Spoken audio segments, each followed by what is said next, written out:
अस्सलाम वालेकुम। पिछले दिनों मेरे घर में एक वाक़या हुआ था। रात के कुछ 2 बज रहे थे और मैं किताब पढ़ रहा था। इत्तेफाक से मेरे बगल में कुछ चहचहाने की आवाज़ आई, तो मुझे लगा शायद मेरे बगल में टीवी चल रहा हो, शायद वहाँ की आवाज़ आ रही।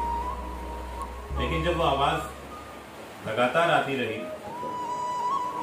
तो मैंने जब अपने बगल में देखा तो मुझे एहसास हुआ कि मेरे कंधे पर जो है वो एक छोटा सा चिड़िया का बच्चा जो है वो बैठा हुआ है, वो चूँ चूँ कर रहा है। जैसे ही मैं उठा तो वो बच्चा जो है वो उठ के यहाँ आ गया। अमरी की पीछे शाख है और इस साइकिल में बैठ गया, क्योंकि ये साइकिल पीछे थी।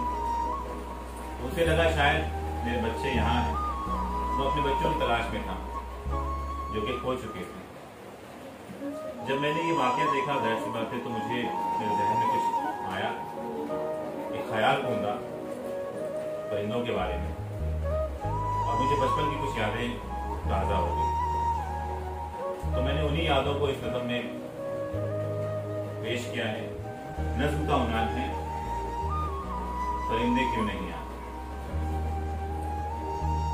वो शाखें जिन पे अक्सर शाम की लाली उतरती थी, वो शाखें जिन पे अक्सर शाम की लाली उतरती थी, वो आंगन जिसके कोनों पर वफा के फूल खिलते थे,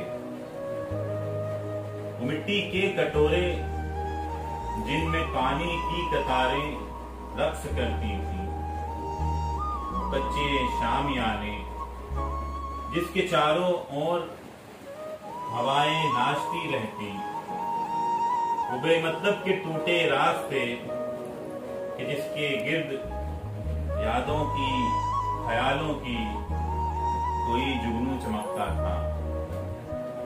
वो शाखें और आंगन गुम गए हैं, कटोरे शामियाने और वो टूटे रास्ते ख्यालों में कहीं पर हो गए हैं। वो सारे बेजुबां हैं, राह तकते पूछते हैं कि घर सुना है मेरा, और परिंदे नहीं।